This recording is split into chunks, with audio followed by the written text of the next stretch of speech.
Bonjour tout le monde. Je traverse une période difficile et j'ai vraiment besoin de vos conseils. Voici mon problème. À l'orée de notre union, l'étreinte suffocante du stress m'enserrait sans relâche. Prise dans l'étau des impératifs professionnels, des ultimes préparatifs et de l'agencement méticuleux de la cérémonie, je suffoquais, privé du moindre instant de répit. Pour alléger nos dépenses à l'approche de ce jour solennel, Frédéric et moi avions trouvé refuge dans le cocon familial, dans la quiétude de leur demeure nichée loin de l'agitation urbaine. Ce jour-là, alors que l'après-midi s'éteignait doucement, une vague de malaise s'empara de moi. Une nausée tenace me tordait l'estomac. Une oppression sourde m'étreignait la poitrine, m'obligeant à quitter mon travail plus tôt que prévu. Garant la voiture dans l'allée, je décidai de m'introduire discrètement par la porte de service, espérant un moment de calme pour apaiser mes tourments. Mais à peine avais-je franchi le seuil que mon sang se glaça, une peur viscérale me traversant de part en part. Des sanglots déchirants s'échappèrent du salon. Le cœur battant à tout rompre, je m'avançai à pas feutrés, l'angoisse montant comme une marée.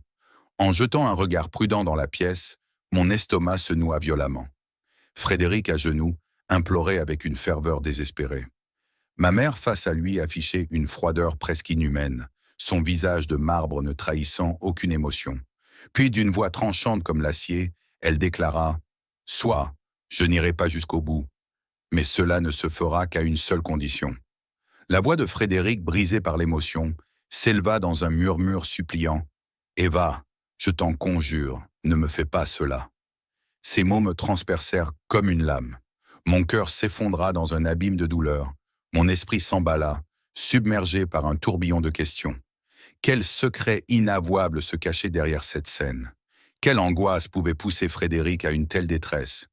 Incapable de contenir l'ouragan qui m'agitait, je laissai échapper, d'une voix tremblante mais résolue. Exécuter quelle action?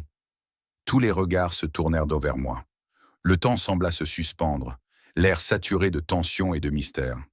Ma mère, dont le masque d'indifférence vacilla l'espace d'un instant, me fixa avec une intensité qui me fit frissonner. Frédéric, toujours à terre, sembla se décomposer, son visage blême reflétant un mélange de honte et de terreur.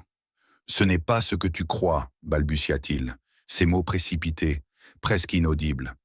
Mais ma mère, reprenant son aplomb, coupa court. « Cela ne te concerne pas.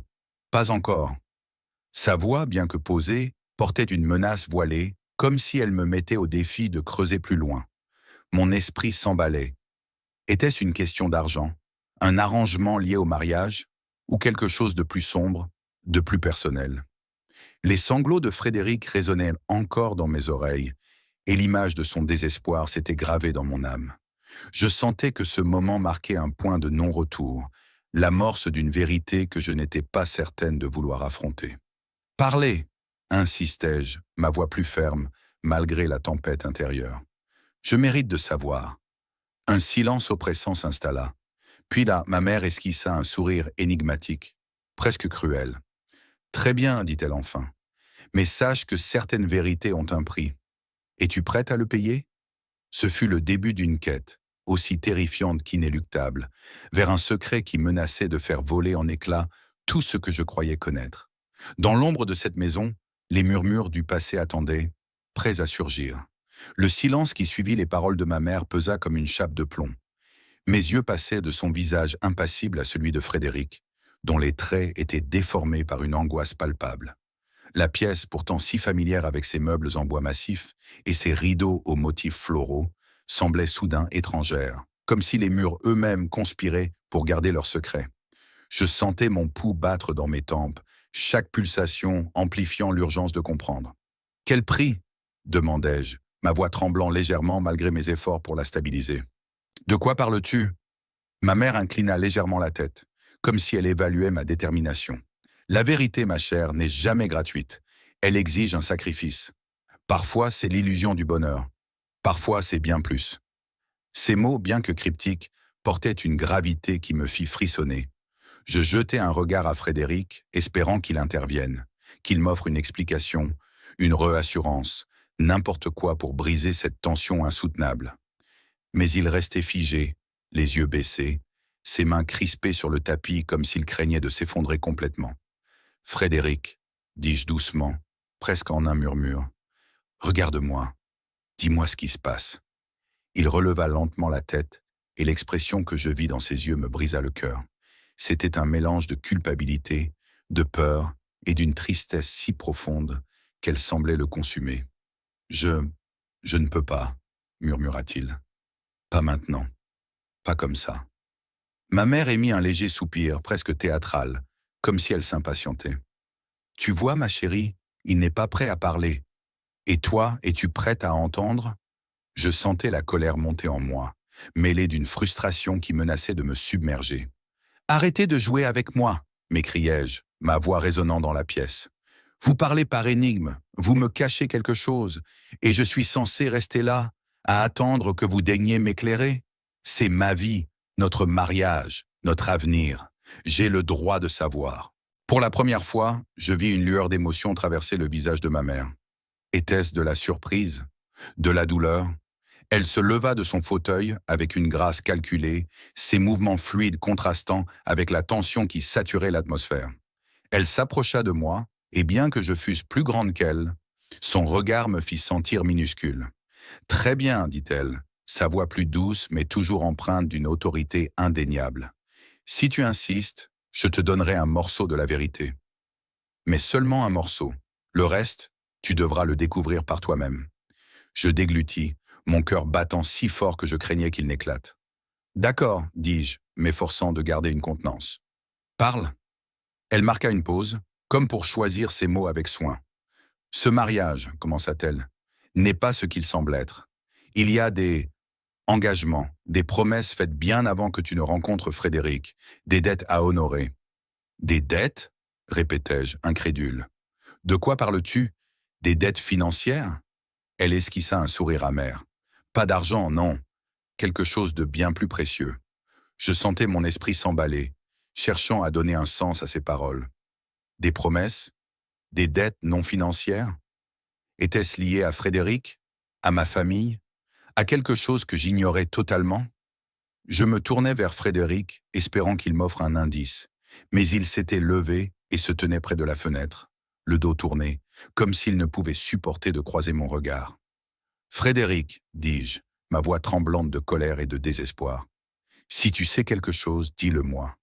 Ne me laisse pas dans le noir. » Il se retourna lentement, et les larmes qui brillaient dans ses yeux me firent l'effet d'un coup de poignard. « Je t'aime, » murmura-t-il, sa voix brisée. « Plus que tout. Mais il y a des choses que je ne peux pas contrôler. »« Alors explique-les-moi, » criai-je, les larmes me montant aux yeux. « Pourquoi es-tu à genoux devant ma mère?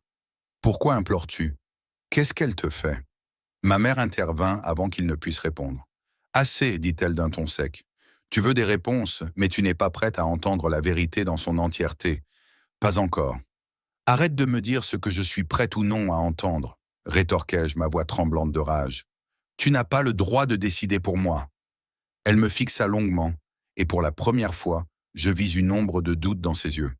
Puis elle hocha la tête, comme si elle prenait une décision. « Très bien. Si tu veux commencer à comprendre, va dans le grenier. Il y a une vieille boîte en bois avec des ferrures en fer. Trouve-la et tu auras un début de réponse. » Le grenier? Une boîte? Mes pensées tourbillonnaient, mais avant que je ne puisse poser d'autres questions, ma mère tourna les talons et quitta la pièce, son pas assuré résonnant dans le couloir. Frédéric, toujours près de la fenêtre, semblait sur le point de parler, mais il se ravisa et baissa les yeux. Je restai seul dans le salon, le silence oppressant seulement troublé par le tic-tac de l'horloge murale. Mon cœur battait à tout rompre et une étrange détermination s'empara de moi. Si des réponses m'attendèrent dans ce grenier, j'allais les trouver, peu importe le prix. Le grenier était un lieu que j'avais toujours évité, sombre, poussiéreux, encombré de vieux meubles et de cartons oubliés. Il dégageait une atmosphère oppressante, comme si les souvenirs qu'il renfermait refusaient de voir la lumière du jour. En montant l'escalier étroit, chaque marche grinçante semblait amplifier mon appréhension. La lampe torche que j'avais récupérée dans la cuisine projetait des ombres dansantes sur les murs, rendant l'endroit encore plus sinistre. Arrivé en haut, je balayai la pièce du regard. Des piles de cartons s'entassèrent dans un coin, Des malles anciennes rouillées par le temps trônaient au centre, et une odeur de moisi flottait dans l'air. Je me mis à fouiller, déplaçant des objets avec précaution, mes mains tremblantes à l'idée de ce que je pourrais découvrir. Après ce qui me sembla une éternité, je repérai une boîte en bois, plus petite que je ne l'avais imaginée, ornée de ferrures en fer noircies par les années. Je m'agenouillai devant elle, le cœur battant. La boîte n'était pas verrouillée, mais son couvercle était lourd, comme si elle résistait à être ouverte. Avec un effort, je le soulevai, et une odeur de vieux papier et de cire envahit mes narines. À l'intérieur, je trouvai une pile de lettres jaunies, attachées par un ruban rouge délavé, ainsi qu'un petit carnet à la couverture de cuir craquelé. Mes doigts hésitèrent un instant avant de saisir le carnet. En l'ouvrant, je découvris une écriture soignée, celle de ma mère, mais plus jeune, moins assurée. Les premières pages racontèrent des événements banals, des souvenirs de sa jeunesse, des descriptions de la maison familiale. Mais à mesure que je tournais les pages, le ton changeait. Les mots devenaient plus sombres, plus cryptiques. Une phrase en particulier attira mon attention. Le pacte est scellé. Il n'y a pas de retour en arrière. Un frisson me parcourut l'échine. Quel pacte? Était-ce lié à ce qu'elle avait mentionné, des promesses, des dettes? Je continuais à lire, mon cœur s'accélérant à chaque ligne. Le carnet faisait allusion à une obligation transmise de génération en génération. Une sorte d'accord dont les détails restaient d'eau flous, mais qui semblait lier ma famille à une force obscure, presque surnaturelle. Je refermai le carnet, mon esprit en ébullition. Les lettres, peut-être, en diraient pas plus. Je défis le ruban avec précaution et commençai à parcourir les premières. Elles étaient adressées à ma mère, écrites par une main inconnue. Les mots étaient durs, presque menaçants, faisant référence à un serment et à des conséquences si celui-ci n'était pas respecté. L'une des lettres mentionnait un nom, Frédéric. Mon souffle se coupa. Était-ce mon Frédéric? Était-il impliqué dans ce mystère depuis le début? Les lettres ne donnaient pas de détails clairs, mais elles laissaient entendre que ma mère avait un pouvoir sur lui, un levier qu'elle utilisait pour s'assurer de son obéissance. Je relevai les yeux, soudain consciente du silence oppressant du grenier. La lampe torche vacilla légèrement, projetant des ombres mouvantes sur les murs. Une pensée terrifiante me traversa l'esprit. Et si ma mère savait que j'étais ici? Et si elle m'avait envoyé chercher cette boîte, non pas pour me révéler la vérité, mais pour me piéger dans un jeu encore plus dangereux? Je rangeai le carnet et les lettres dans la boîte, déterminé à les examiner plus tard, loin de cet endroit. Mais alors que je me relevai, un craquement résonna derrière moi. Je me figeai, mon cœur battant à tout rompre. Lentement, je me retournai, la lampe torche éclairant l'obscurité. Il n'y avait rien, juste les ombres et le silence. Pourtant, j'avais l'impression d'être observé, comme si les murs eux-mêmes retenaient leur souffle. Sans perdre une seconde, je redescendis l'escalier, la boîte serrée contre ma poitrine, chaque pas résonnant comme un compte à rebours. De retour dans ma chambre, je verrouillai la porte derrière moi, le souffle court. Les révélations du carnet et des lettres tournaient en boucle dans mon esprit, chacune soulevant plus de questions que de réponses. Frédéric, ma mère, ce pacte, tout semblait converger vers un secret si profondément enfoui qu'il menaçait de détruire tout ce que je chérissais. Je m'assis sur le lit, la boîte posée à côté de moi, et pris une profonde inspiration.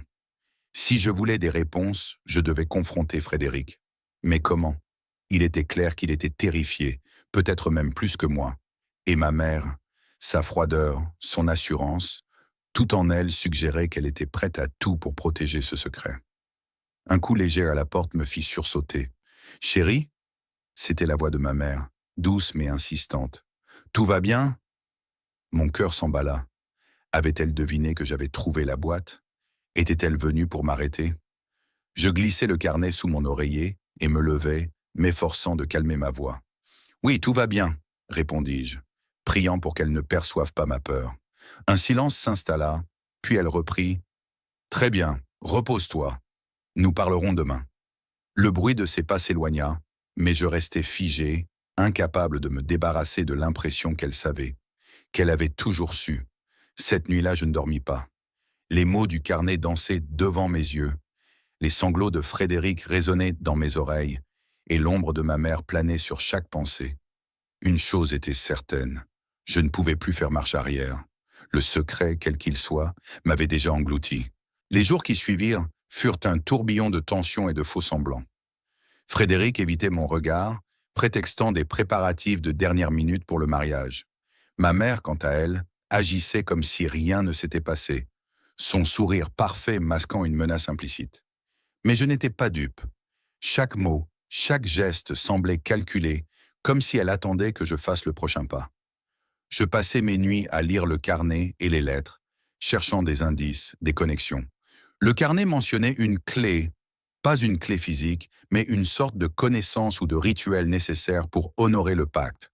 Les lettres, elles, laissaient entendre que Frédéric avait été choisi, peut-être même forcé pour jouer un rôle dans cet arrangement. Mais quel rôle? Et pourquoi? Un soir, alors que la maison était plongée dans le silence, je décidai de confronter Frédéric. Je le trouvai dans le jardin, assis sur un banc, le regard perdu dans l'obscurité. Il sursauta en m'entendant approcher, mais je ne lui laissai pas le temps de fuir. « Frédéric, dis-je, ma voix ferme, il faut qu'on parle, maintenant. » Il baissa les yeux, ses épaules s'affaissant. « Je savais que ce moment viendrait, » murmura-t-il, « mais je ne suis pas sûr de pouvoir. »« Tu peux, coupai-je, et tu vas le faire. J'ai trouvé la boîte. J'ai lu le carnet, les lettres. Je sais qu'il y a un pacte, une dette, quelque chose qui te lie à ma mère. Dis-moi la vérité. » Il releva la tête, et pour la première fois depuis des jours, il me regarda vraiment. « Je t'aime, dit-il, sa voix tremblante. Mais il y a des choses que je ne peux pas changer, des choses que j'ai faites. Pour toi. »« Pour moi ?» répétai-je incrédule. « Qu'est-ce que ça veut dire ?» Il prit une profonde inspiration, comme s'il rassemblait tout son courage. « Ta mère, elle m'a donné un choix, il y a des années, avant même qu'on se rencontre. Un choix qui m'a lié à elle, à ta famille. Et maintenant, elle veut que je tienne ma promesse. » « Quelle promesse ?» demandai-je, mon cœur battant à tout rompre. Il ferma les yeux, et quand il les rouvrit, ils étaient pleins de larmes. « La promesse de te protéger, peu importe le coût. » Ce que Frédéric me révéla cette nuit-là changea tout. Le pacte, la dette, le rôle de ma mère. Chaque pièce du puzzle semblait se mettre en place, mais à chaque réponse s'ajoutait une nouvelle question. Le mariage, censé être un moment de joie, était devenu une toile complexe de secrets et de sacrifices. Et au centre de tout cela, il y avait moi, une pièce essentielle mais ignorante, dans un jeu dont je commençais à peine à comprendre les règles. Les jours qui suivirent, je continuais à creuser, à chercher des réponses dans les moindres recoins de la maison, dans les mots de Frédéric, dans les silences de ma mère. Chaque découverte me rapprochait de la vérité, mais aussi du danger. Car une chose était claire, le prix de la vérité, comme ma mère l'avait prédit, était bien plus élevé que je ne l'avais imaginé. Et pourtant, je ne pouvais pas m'arrêter. Pas maintenant. Pas alors que tout ce que j'aimais était en jeu. À la prochaine pour une autre confidence. Secret partagé.